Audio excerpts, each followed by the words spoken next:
Is this number one? It is good for Kim, and the Orioles have the lead. His first major league home run has put the Birds on top.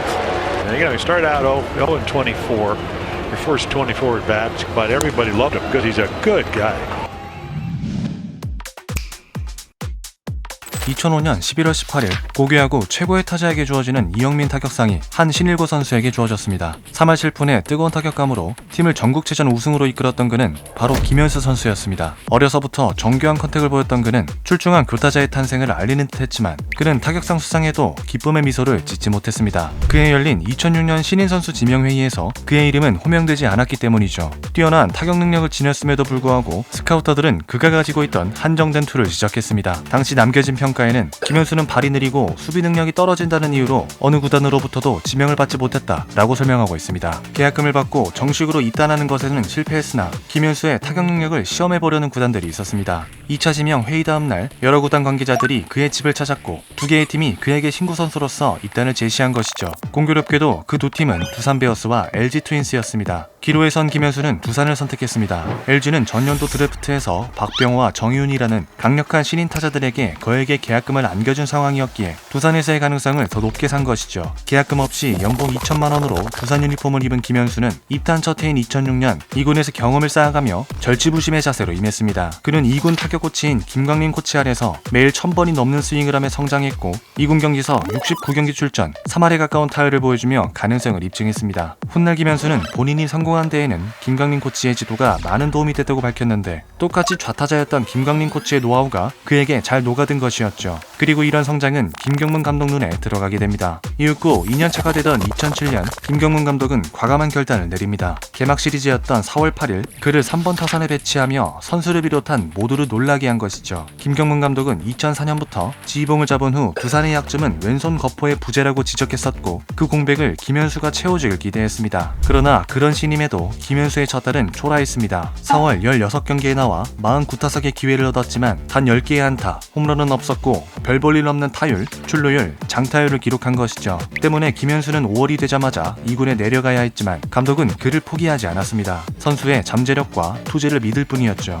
이윽고 6월 1일 1군에 복귀한 김현수는 놀랄만한 반전을 만들어냅니다. 6월 첫 경기부터 멀티히트를 기록했고 감독이 기대했던 타격 능력을 선보였습니다. 6월 한 달 동안 3할 5푼의 타율을 기록하며 본인에게 쏟아진 평가를 뒤집기 시작했습니다. 김현수는 인터뷰를 통해 2군에 내려갈 때 부족한 점을 보완해야겠다는 생각을 많이 했다. 감독님과 코치님께서 부담보다는 조언을 많이 해주시고 타석에서 편안한 느낌으로 공격적으로 치다 보니 방망이가 잘 맞는 것 같다. 남은 시즌 동안 기복 없이 꾸준한 성적을 내고 싶다 라고 말하며 달라진 그의 분위기를 설명했습니다. 그 기세를 이어간 김현수는 2할 7푼 3리의 타율로 시즌을 마무리할 수 있었고 정규 시즌 홈런은 5개에 불과했지만 플레이오프에서도 홈런을 기록하며 차세대 거포로 발돋움할 수 있었습니다. 잠재력을 선보인 그는 이제 완성형 타자로 거듭날 준비를 마쳤습니다. 붙박이 주전 좌익수 자리를 얻어낸 2008년 김현수는 가지고 있는 포텐을 여지없이 전부 터뜨렸습니다. 시즌 초반 타격감이 흔들리는 듯 했으나 4월 11일 생애 첫 5안타 경기를 만들어내며 본격적인 상승세를 올린 것이죠. 4월 내내 4할대 타율로 맹타를 휘두른 그에게 언론은 신고 선수의 신화가 시작됐다라는 말을 남겼고 김현수는 압도적인 차이로 타율왕에 올라서는 쾌거를 달성합니다. 3할 5푼 7리라는 높은 타율 그리고 그보다 약 1할이 더 높은 출루율은 그가 얼마나 출루에 능한 타자인지를 또한 126경기를 뛰며 남긴 고작 40개의 삼진 개수는 그가 얼마나 정교한지를 설명해주는 지표였습니다. 게다가 김현수는 리그에서 가장 많은 2루타를 기록하며 중장거리형 파워를 입증하기도 했습니다. 이외에도 승리 기여도 1위, 조정 득점 창출력 2위, OPS 2위, 타점 4위 등 그의 남긴 기록들은 고졸신인 3년차라고 하기엔 믿을 수 없는 퍼포먼스였습니다. 또한 그의 여름 2008년 베이징 올림픽 국가대표로 발탁된 김현수는 첫 국가대표 출전임에도 9경기 중 무려 8경기에 출전하며 주전 자리를 차지했고 3할 7푼의 타율을 기록하며 팀 우승에 일조할 수 있었습니다. 특히 일본과의 경기에서는 중요할 때마다 안타를 때려내며 두산뿐 아니라 한국야구 팬들에게 환호를 받기도 했죠. 그해 외야수 부분 골든글러브를 수상한 김현수는 제가 여기까지 올 수 있도록 믿고 경기에 내보내주신 김경문 감독님께 감사드린다. 내년에도 이 상을 탈 수 있도록 열심히 하겠다 라고 각오를 다졌습니다. 그리고 그 다짐은 곧 현실이 되었습니다. 2009년 장타력의 투를 끌어올리며 23개의 홈런을 때려냈고 OPS 1.0을 넘기며 2년 연속 골든글러브를 수상했습니다. 2010년에도 그 활약을 이어가 3년 연속 수상하는 기염을 뿜어냈죠. 국가대표 무대에서도 그의 존재감은 절대적이었습니다. 2009 WBC에서 4할에 가까운 타율, 그리고 2010년 아시안게임에서는 무려 5할 오픈의 성적을 펼쳤습니다. 20대 초반 그가 보여준 저력은 대한민국 최고의 타자였고 타팀으로서는 가장 무서운 존재였습니다. 그의 동료 선배들 또한 그를 칭찬하기 일색이었죠. 팀 선배였던 홍성은은 그를 타격의 신이라 지칭했고 이승엽은 그에게 어떻게 하면 그렇게 잘 치냐 라고 물어볼 정도였습니다. 한국 프로야구를 넘어 국제대회에서도 최고의 활약을 선보인 김현수는 타격기계라는 별명을 얻으며 전성기를 누렸습니다. 팀 또한 연이어 상위권에 머물며 매년 우승에 도전할 수 있었죠. 일각에서는 그는 아직 어리기에 머지않아 팀의 우승과 MVP를 모두 석권할 거란 예상이 나왔습니다. 그러나 계속 이어질 것만 같던 그의 기세는 2011년에 들어 주춤하게 됩니다. 시즌이 시작되자 그는 여전히 높은 타율을 유지했지만 장타 부분에서 부진한 것이죠. 4월 88타석 중 장타는 2루타 3개와 홈런 1개만을 기록했고 장타율은 0.4에 머물렀습니다. 또한 결정적으로 그가 흔들리게 된 계기는 김경문 감독의 사퇴였습니다. 6월 팀의 부진이 이어지자 감독은 물러났고 팀에는 위기가 찾아왔습니다. 그에 따라 김현수도 예전 페이스를 찾지 못하는 듯 싶었죠. 3할이 넘는 타율을 유지했지만 3년간 골든글러브를 석권했던 모습과는 달랐습니다. 3, 4, 5의 슬래시 라인은 붕괴되었고 장타 개수가 떨어져 OPS도 하락한 모습을 나타낸 것이죠. 이러한 양상은 2012년, 13년, 그리고 2014년까지 지속됐습니다. 팀 또한 점차 힘을 잃어갔고 김현수도 반등을 보이지 못했습니다. 게다가 몸쪽 공의 약점을 노출한 김현수는 OPS 0.9를 넘지 못하는 제자리 걸음을 반복해야 했습니다. 언제나 평균 이상의 성적이었지만 그의 고점을 기억하는 팬들에게는 아쉬움을 남길 수밖에 없었습니다. 이 정도에서 멈출 선수가 아니었는데 라는 평가와 함께 다시 한번 반등의 계기가 필요했던 시기였죠. 2015년 시즌을 앞두고 김현수는 변화를 모색했습니다. 타격 코치와의 깊은 대화를 통해 그가 주목했던 부분은 바로 레그킥이었습니다. 김현수는 데뷔 초 정교한 타격을 위해 오른발의 움직임을 최소화했지만 그의 타격감이 올라오자 레그킥의 높이를 점점 올리기 시작했습니다. 그에 따라 2009년 장타 개수에서 비약적인 성과를 이뤄냈지만 문제는 그 다음이었습니다. 타격감이 좋거나 우타자를 상대할 땐 타구를 더 멀리 보내기 위해 다리를 더 들어 올렸지만 이것이 히팅 포인트를 뒤로 밀리게 하며 안 좋은 결과로 작용한 것이죠. 이를 파악한 김현수는 다시 초심을 찾기로 마음먹습니다. 장타에 대한 욕심을 던지고 본인이 가진 장점에 집중한 것이죠. 그는 시즌 전 인터뷰를 통해 내 장점을 100% 다 하지 못하고 있는데 단점을 해결하는데 추중했던 것 자체가 틀렸던 것 같다. 우선 내 장점을 다 발휘하는데 전념하겠다 라고 말하며 타격기계의 반등을 예고했습니다. 시범 경기부터 4할의 타율을 선보인 그는 전성기의 모습을 되찾았습니다. 김현수는 그해 다시 3, 4, 5의 슬래시 라인을 회복할 수 있었고 타격감 회복을 바탕으로 오히려 더 많은 홈런을 때려낼 수 있었습니다. 물론 2015년이 타구 투자의 양상이 진했다는 것을 감안해도 김현수의 활약은 리그 정상급이었고 그로 인해 전년도 6위에 머물렀던 두산은 3위로 올라설 수 있었습니다. 또한 그의 포스트 시즌은 두산에서의 화려한 마무리가 되었습니다. 미라클 두산은 기적을 이뤄내며 준 플레이오프와 플레이오프를 연이어 승리했고 김현수는 적재적소에 볼넷과 안타를 때려내면서 일조했습니다. 특히 그의 한국 시리즈는 그동안 가을 야구에서 약한 모습을 보였던 그가 반전을 만들어낸 시간이었습니다. 시리즈 타율 4할 2푼 1리와 4타점 3득점의 좋은 활약을 펼쳤고 생애 첫 우승 반지를 손에 넣을 수 있었죠. 그 해를 마치고 FA 자격을 얻기에 두산과의 이별을 할지도 모르는 상황에서 맞이한 우승의 기쁨은 깊은 감동과 서사를 장식하는 피날레였습니다. 시즌이 끝나고 초대 프리미어 12대회에서 여지없이 맹활약하며 초대 MVP를 거머쥔 김현수는 이제 더 큰 무대로 발걸음을 옮겼습니다. 아시아 타자들에게 관심을 두고 있었던 메이저리그의 볼티모어 오리올스는 2015년부터 한국의 규타자 손아섭을 눈여겨보았습니다. 그런데 김현수가 국제대회에서 MVP를 수상하자 시선은 그에게로 쏠렸습니다. 오클랜드, 샌디에이고도 그에 대한 영입의사를 표했지만 볼티모어는 정규원뿐만 아니라 파워도 갖춘 그에게 가장 적극적으로 제안을 했고 2015년 12월 17일 2년 총액 700만 달러의 계약이 성사됩니다. 그러나 김현수의 미국 생활은 시작부터 엇나갔습니다. 메이저리그 시범 경기에서 보여준 그의 부진이 화근이었죠. 김현수는 첫 출장한 7경기에서 안타를 단 1개도 기록하지 못했습니다. 적응에 어려움을 겪은 탓인지 타격 밸런스가 무너졌고 이로 인해 한국 팬들은 오늘도 김현수는 무안타다 라는 등 아쉬움을 표하기도 했죠. 이는 현지에서도 마찬가지였습니다. 볼티모어 팬들은 적잖이 당황했고 구단 또한 예상치 못한 그의 부진에 무언가 조치를 취하기 시작했습니다. 볼티모어의 댄 듀켓 단장은 김현수를 설득하여 마이너리그에서 시작할 것을 제안했습니다. 김현수 계약 조건에는 마이너리그 거부권이 있었기에 상의 없이는 함부로 엔트리에서 제외할 수 없기 때문이었죠. 김현수는 그 제안을 거절했습니다. 한번 내려가면 언제 올라올지 모르는 상황에서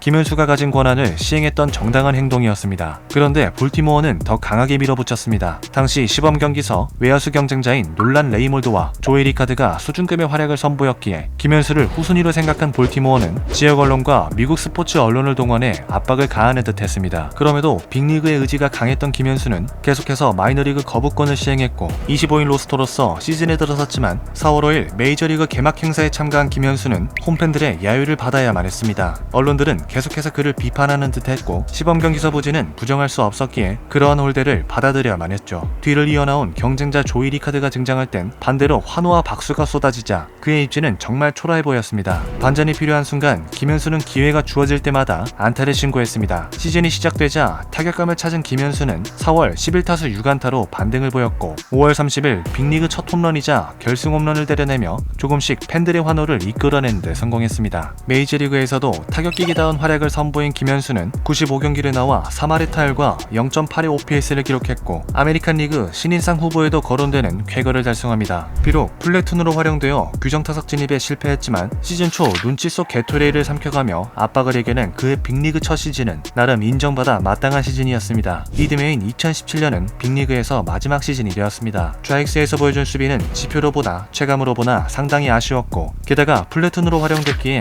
볼티모어에선 출장 기회를 얻을 수 없었습니다. 그나마 얻은 기회에서도 활약을 펼치지 못했고 결국 7월 28일 필라델피아 필리스로 트레이드됩니다. 그러나 그곳에서도 입지는 좋지 않았습니다. 리빌딩 중이었던 필라델피아 외야에는 에런 알테어와 닉 윌리엄스 등 경쟁자들이 즐비했고 팀을 옮긴 그는 연장 계약을 할 만큼의 활약을 보이지 못했습니다. 2017년 그해 볼티모어와 필라델피아에서 2할 3푼대의 타율과 0.6의 OPS를 남긴 김현수는 그렇게 2년간의 빅리그 도전을 마무리 짓습니다. 2017년 12월 19일 충격적인 기사가 발표됐습니다. 김현수의 한국 복귀는 이뤄졌고 그곳은 잠실이었지만 두산 베어스가 아니었습니다. 모두가 그의 두산 복귀를 예상했지만 두산그룹의 상황이 좋지 못했습니다. 두산은 그의 FA 시장에서 민병헌에게 오퍼조차 넣지 못한 채 롯데로 보내야 했고 김현수도 마찬가지였습니다. 물론 팀 내부에서도 김현수만큼은 잡아야 한다는 것을 알고 있었지만 만족할 만한 오퍼를 제시할 수 없던 것이죠. 결국 협상은 결렬됐고 그렇게 단독 오퍼한 LG 트윈스로 팀을 옮기게 됩니다. 속설에 의하면 김현수는 두산의 구단 사무실을 직접 찾아가 협상해달라며 요청했고 타팀으로 가야 할 상황이 되자 에이전트와 함께 울었다고 전해집니다. 슬픔 속의 이적이었지만 이는 김현수에게도 그리고 LG에게도 새로운 출발이었습니다. 마음을 가다듬은 그는 팀에 합류하여 적응해 나가는 모습을 비췄고 이내 시범 경기에서 4할이 넘는 타율을 기록하며 새로운 잠실 팬들에게 기대감을 불어넣었습니다. 그리고 시즌이 시작되자 LG 트윈스의 가장 중요한 핵심 선수로 자리 잡을 수 있었습니다. 타선을 이끄는 건 물론 베테랑이었던 박용택이 노세아를 겪자 팀의 분위기를 주도하기까지 했죠. 박용택은 인터뷰를 통해 김현수라는 외인 같은 타자가 있으니 타선이 달라질 수밖에 없다. 이런 선수가 팀에 와 있다는 것 자체가 전체의 시너지 효과를 낸다 라고 말하며 그를 치켜세웠습니다. 그동안 팀 분위기가 단점으로 지적됐던 LG에 좋은 기운을 불어넣은 김현수는 타격에서도 활약을 하며 개인 커리어 하이 타율을 완성했습니다. 리그 1위에 달하는 3할 6푼 1리의 타율, 20개의 홈런과 세 자릿수 타점, LG가 기대했던 모습을 여지없이 과시한 것이죠.